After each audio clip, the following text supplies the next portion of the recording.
The second type of shutter, the one from the intermediate camera. I'll just clean all these components. This is the retaining plate for the diaphragm blades. This is much the same as on the previous camera, except this time we only have 5 diaphragm blades, not 10.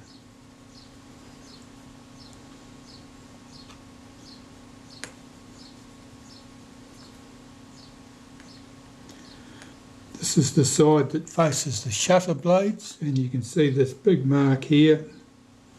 That's corrosion, and I'm just rubbing my cotton bud over that to see if it feels rough. I can certainly feel roughness there. And that means that the shutter blades won't move over that as smoothly as they might. So I'm going to polish that with a bit of Brasso. The underside, this is the side that faces the diaphragm blades, that shows no such marks. That's fine. So some Brasso needed here just to take that rough patch off. This piece, this is the adjuster. This is the piece that swings the diaphragm blades inwards or outwards to open or close the diaphragm to the set aperture. And here, of course, we've only got 5 slots in it because we've only got 5 blades.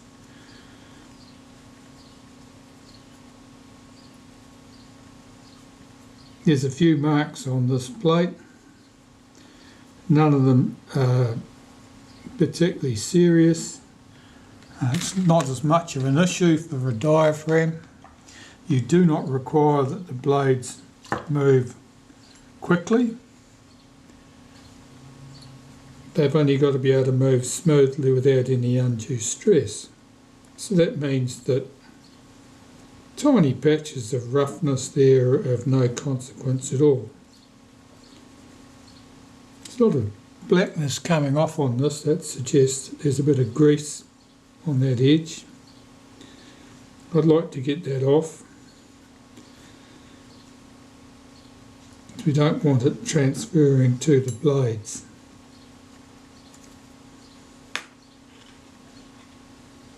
Grease or oil can stick blades together just like glue, which can lead to damage. Okay, there's a few marks on that plate as I said, but that'll be fine, that's of no consequence. The case itself, we'll clean that. I'm just using Naphtha, cigarette lighter fluid. Now here, there's physical damage to the shutter, and I'll show you this because this is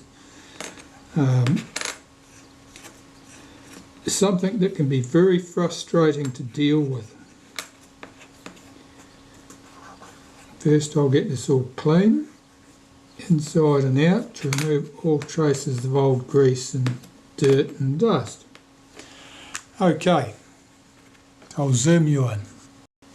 I'll just try and get this in the light so you can see it. It's very hard to see. There's a crack visible all the way around here, and on the same side, same position around here. Now what that is that's drop damage, and what's happened is that the camera's been dropped on its nose. The shutter, the lens at the front, has transmitted its force to the lens tube and the plate, mechanism plate, and that's transmitted back to the case here. But of course the piece here is supported by the camera body at the back.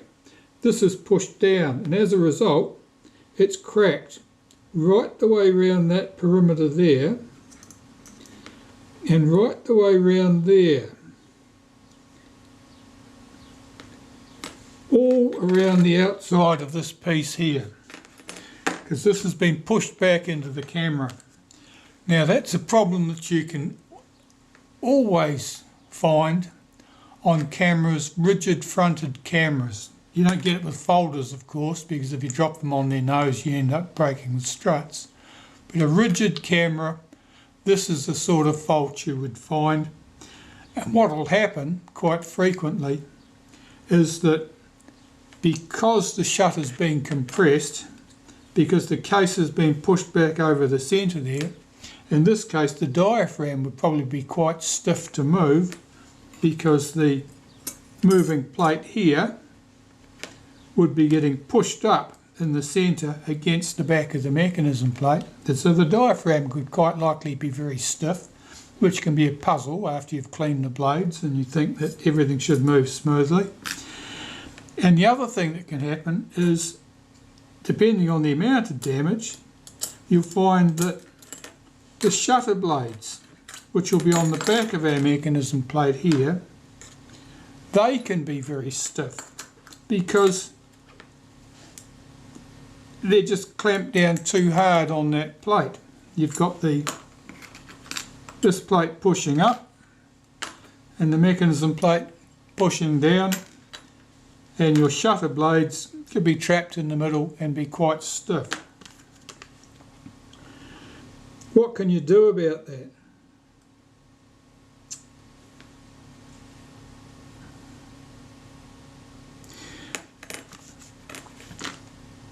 Basically, you can reverse it to a certain extent. This will never have the strength it had originally, because I can see a visible crack there. I can even see it on this side. So the case is not going to have the strength it used to have, but it hasn't come apart yet. So basically what you'd want to do is effectively press the centre back out this way to take the distortion out of the case.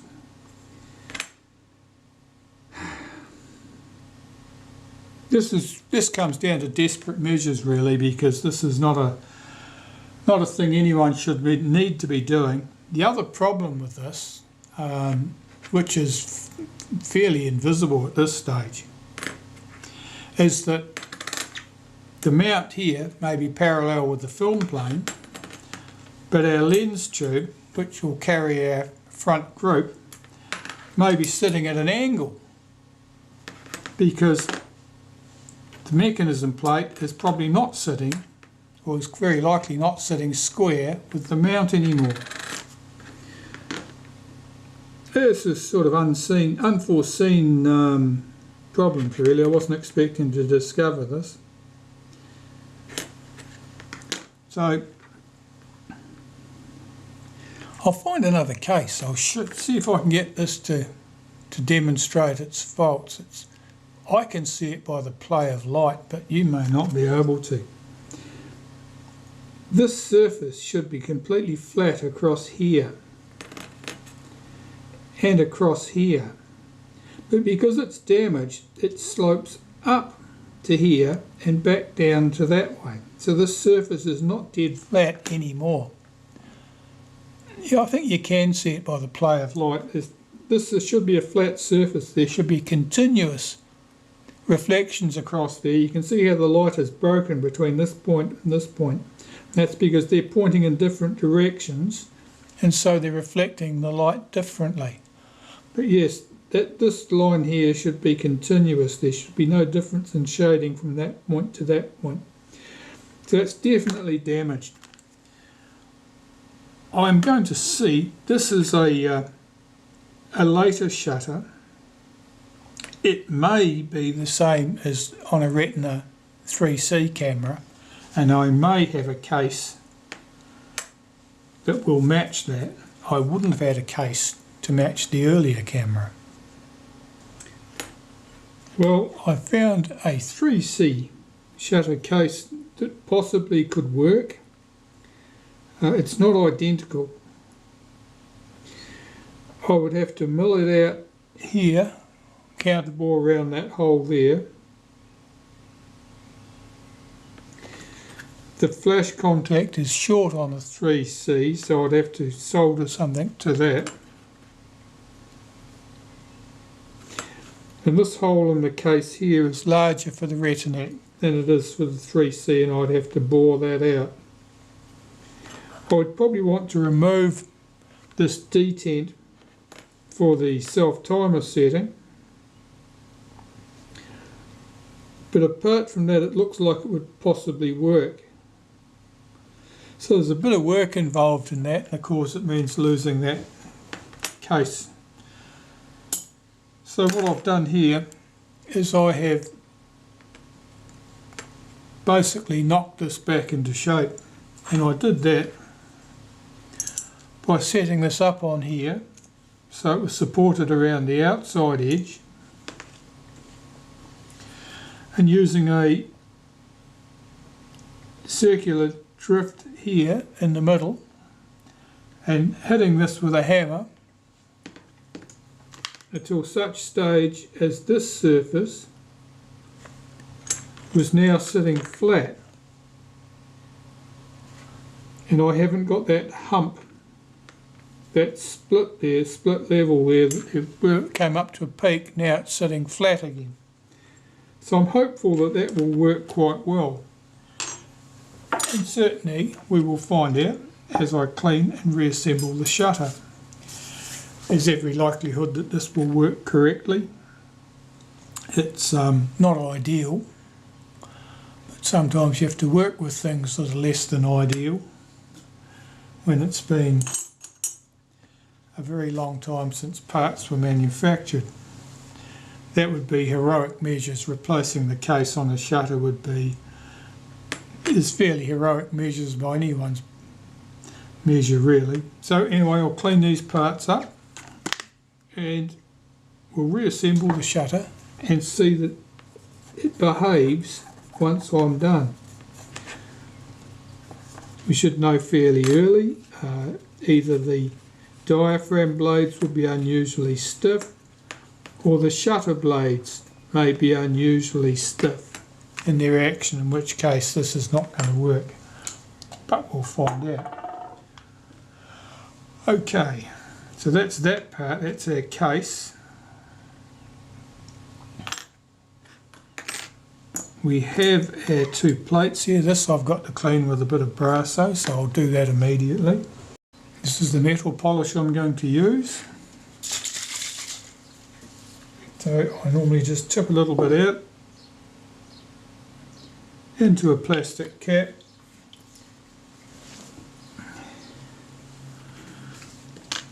Let's have a look at this.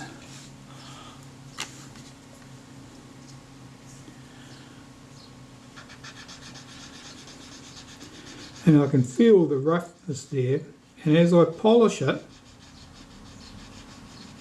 I can feel it become smoother.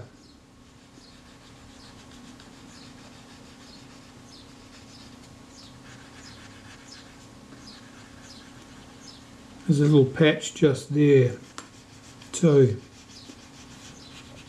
That'll do, that's all that's required. I'm not looking to make it shine, just take the roughness off it.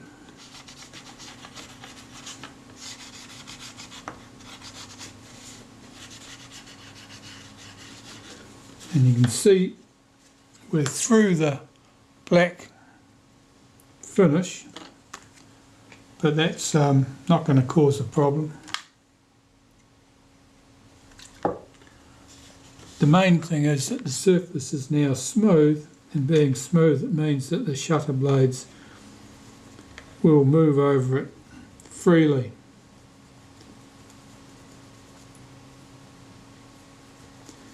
So I've got to remove all traces of the polish. So I'll do that with Naphtha.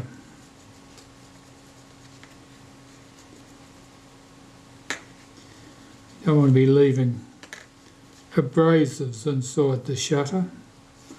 It will certainly not make it work better.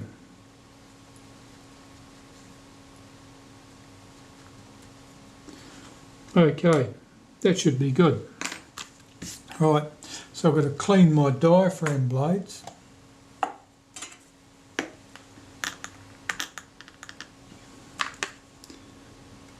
5 diaphragm blades here, of course, not 10 as on the earlier shutter.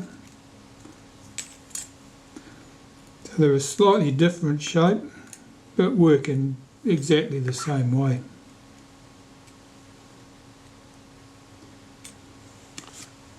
I'm just looking at the state of these. There's certainly a mark on the middle of that blade. One there too. And on the opposite sides of the blades,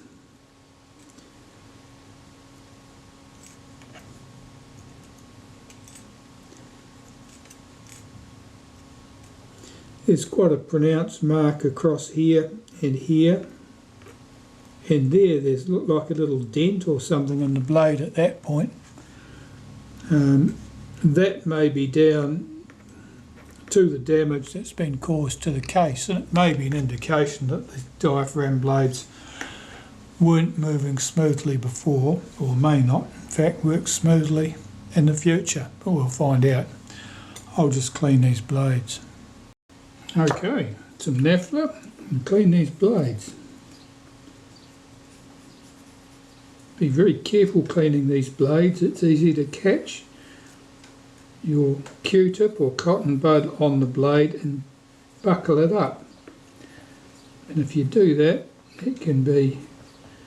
it'll make the action of the diaphragm unusually stiff, but it could also make it very hard to assemble.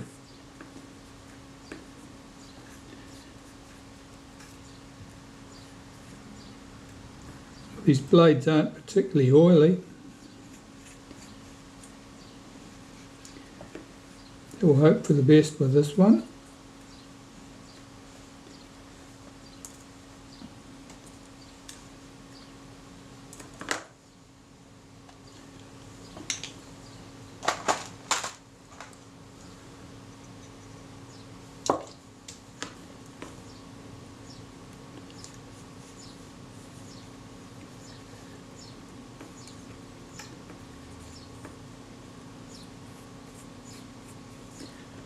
There were marks on these blades, but they appear to be wiping off, so that's a good sign.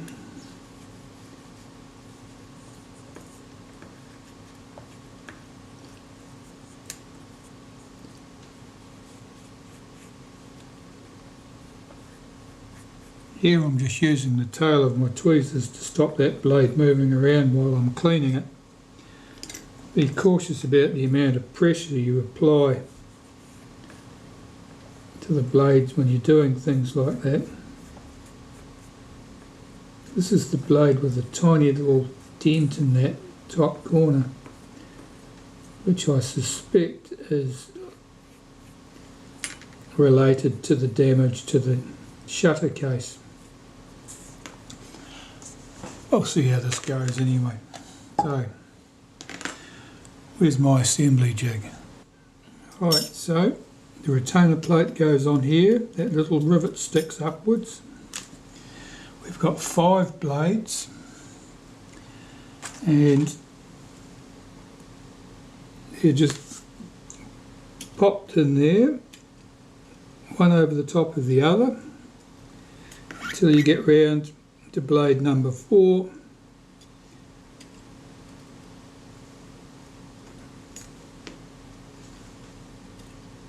And then you've got to start swinging the first blades out to expose the hole to drop the next blade into. Now normally I have use a wooden toothpick as a probe to help me seat these blades. I don't have one to hand, so we'll just do without. Right, once they're all in place, I've got to lift the original first blades back over the top without disturbing anything, like that. I've pulled all those blades in towards the centre. Now this plate, here's the plate that goes on there. And this one, I know from experience, let's get this in the direction you can see. There's a rivet coming up here on the plate. I know from experience that needs to be here relative to that rivet there. So I'll drop that on there. Get that plate seated over all 5 of those rivets, like that. And the case goes on. Now the case only goes on one way. There's a slotted hole right here which drops over that little rivet.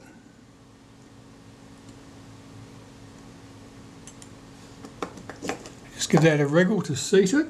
Flip this over on my jig, lift off the outer piece of the case, pop that underneath, and there are 3 small screws that hold the retainer plate in place.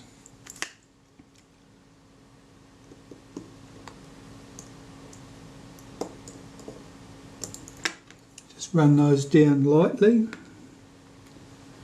Need to check that everything moves smoothly before you tighten those 3 screws right up.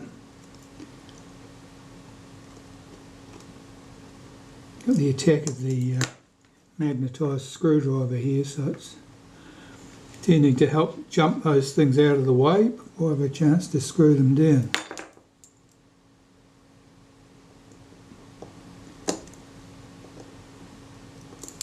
Just take that off. Let's flip this over. See if those blades move freely. No, one of them is definitely popped. It's just jumped into place. One of them is out of place. It's just jumped in. That moves quite well. Certainly better than I suspected it might because of the damage to the case. So I'll nip those 3 screws up.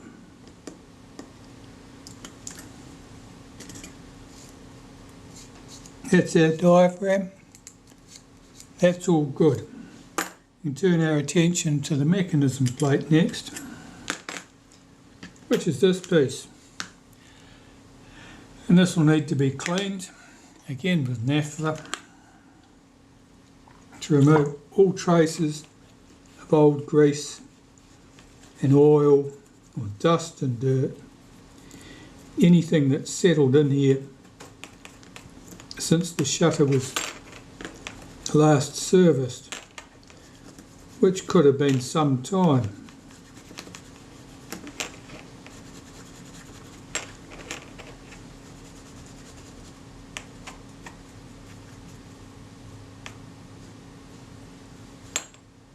It seems good.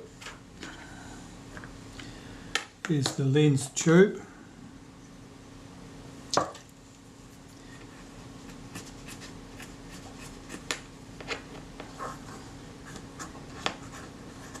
Make sure that's clean inside and out. And this area is where the blade actuating ring runs around that step there.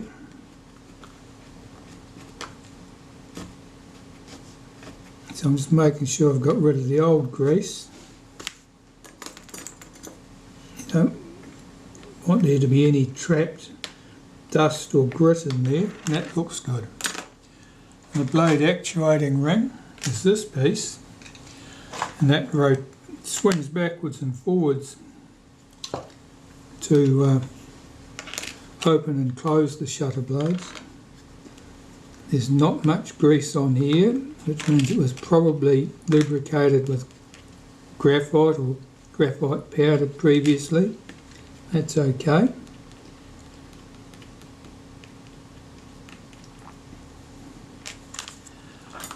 And that can be reassembled. Now this detent spring here has come off the mechanism plate. That's no great problem, we can put that back.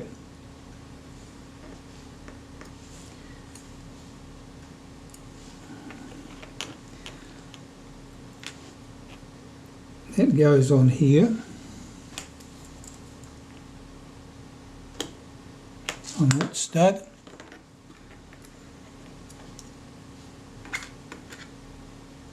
I'm going to lubricate this with graphite powder once it's assembled for a change. Lift up that detent spring and hook it into place on that stud there. Put the lens tube in position, just wiggle it to seat it. Here is the bracket that holds the main spring in position. We have 3 screws. 2 of them are the same length, one is longer. The longer screw goes in this position.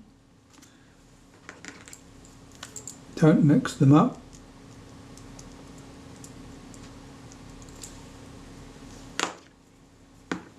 The 2 shorter screws go in the other 2 positions.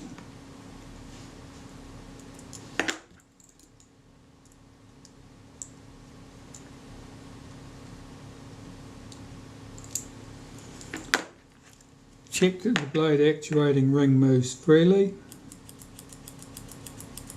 Seems good. Lift those 3 screws up.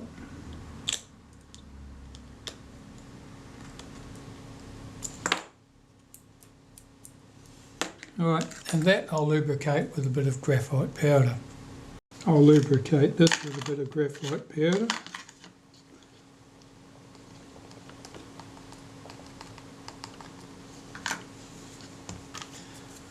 This usually works pretty well.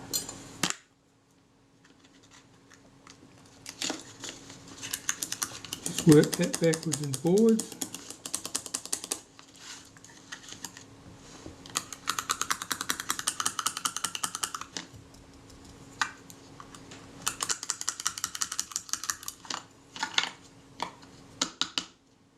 That seems good. Pop that to one side. Take my rocket blower and go and blow that graphite powder away. Our shutter blades are in quite good order. There's a little bit marked there and there. So I'm going to polish those with some Brasso metal polish. So what I normally do, just get these blades where I can deal with them. Get it up on, this is just a foam rubber block. Some Brasso metal polish here, and what I normally do is just get some on the cotton bud, hold the blade down with one cotton bud to stop it running away. Usually very little is needed in order to take marks off those blades.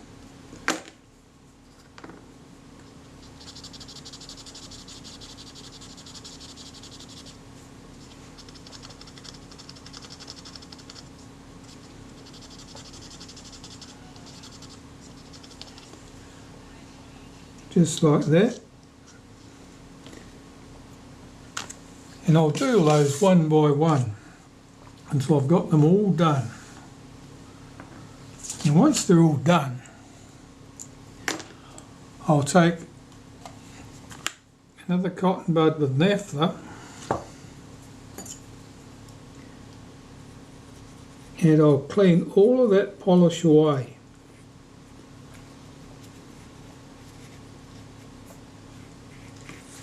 Sometimes, in fact frequently, you'll need to do this more than once in order to get rid of all of those traces of polish that are left on there.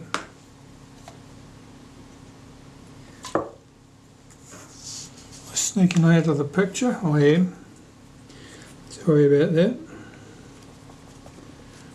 So sometimes you need to do this more than once to get rid of all traces of polish, and you should be left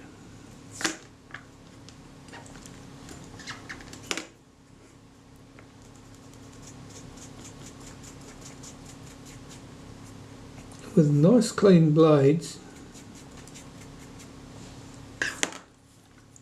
with no obvious marks. Now I can turn that in the light, check both sides, not seeing any marks on that blade at all.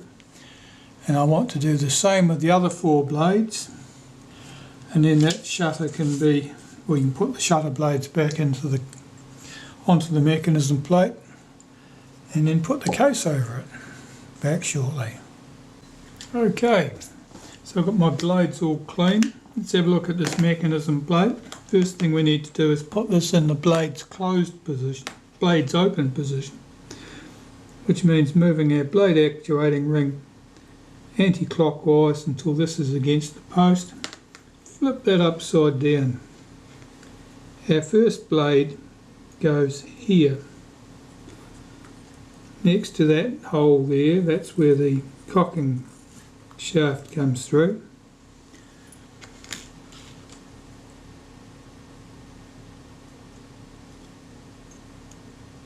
Like that.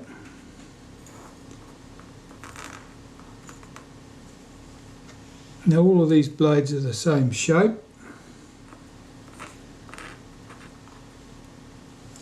On the Retina 1A and 2A and earlier cameras with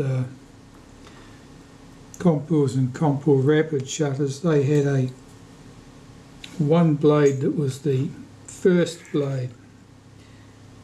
It was marked by having an extra hole punched in it. Apart from that hole, it was identical to all the other blades. Why they persisted with that practice, I'm blowed if I know.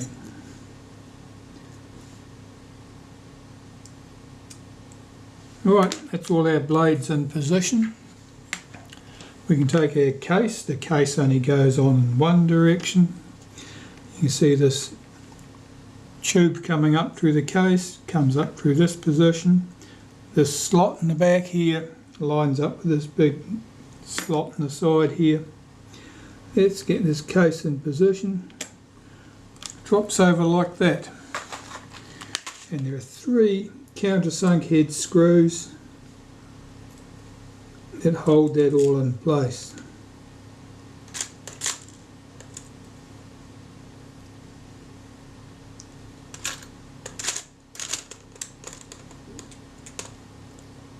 Here's the third one. Oops.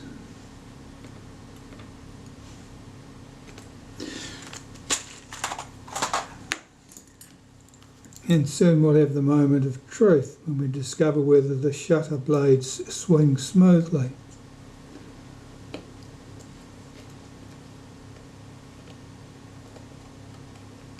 I've done those up lightly. Here's our blade actuating ring. It swings open and closed nicely. Nip these 3 screws up. Check the action again.